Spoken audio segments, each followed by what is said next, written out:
Je crois qu'on ne reproche pas à Karim Benzema d'être frère musulman, on lui reproche d'être fièrement musulman. Là-dessus, Allahu Akbar déjà, ça vous choque? Qu'est-ce que ça veut dire pour vous? Ça veut dire Dieu est grand pour moi. Non, mais c'est bien que vous connaissiez la définition, effectivement. Allahu Akbar, ça veut dire gentil. Dieu est grand, je vous en prie. Mais vous savez, les mots ont une définition, ils n'ont également que des usages. Il n'y a pas longtemps, vous savez, on a mis en garde à vue une femme parce qu'elle avait dit salam alaikum à sa voisine. Donc, salam alaikum, qui veut juste dire paix sur vous. Non, mais enfin, il est là le niveau de suspicion dans notre pays. Non, mais il n'y a pas de oui, mais. Je termine juste sur mon propos et je vous réponds après. On déshumanise complètement, en fait, des Palestiniens qui meurent. Certains qui crient Allahu Akbar, c'est peut-être pour rendre justice sur ces milliers de victimes. Mais vous êtes d'accord que c'est symbolique aujourd'hui? Allahu Akbar, c'est ce que... Mais c'est vous qui en faites un cri terroriste. Non. Moi, j'en fais pas un slogan terroriste. Moi, j'ai suffisamment de respect pour les croyants. Excusez-moi, dès qu'il y a quelqu'un qui est égorgé, la première question qu'on se pose, c'est qu'est-ce qu'il a dit? Et en général, quand c'est terroriste, il a dit Allahu Akbar. Alors, je vais vous poser la question, Jean-Marc. Le Syrien chrétien qui a créé In the Name of Jesus, quand il a assassiné des bébés à Annecy, est-ce qu'à un moment donné, vous avez tremblé le dimanche à la messe parce qu'on prononçait le mot de Jésus? Votre discours, il nourrit le discours des islamistes.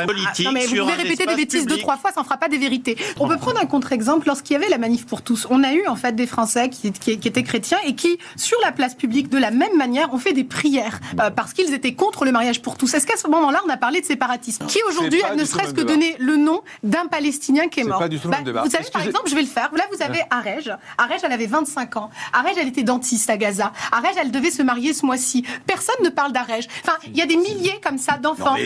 Parce qu'on n'a pas le droit de les humaniser, les Palestiniens.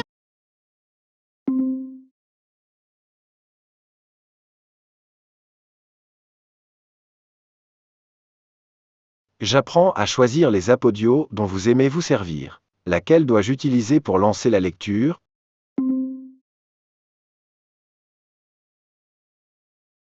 J'aurai besoin d'accéder à vos données YouTube pour faire ça. Très bien. Donc on n'a pas le droit de donner leur nom. Vous savez où vous... Est-ce qu'on a le droit de donner leur nom? Est-ce qu'on a le droit de parler de leur histoire? Les musulmans de ce pays ne sont pas victimes du terrorisme. Vous êtes dégueulasse, excusez-moi. Pardonnez-moi, restez poli. C'est honteux. Non, mais restez poli. C'est honteux. Restez poli, monsieur Bertrand. Les musulmans de France sont aussi victimes du terrorisme Mais islamique. bien sûr.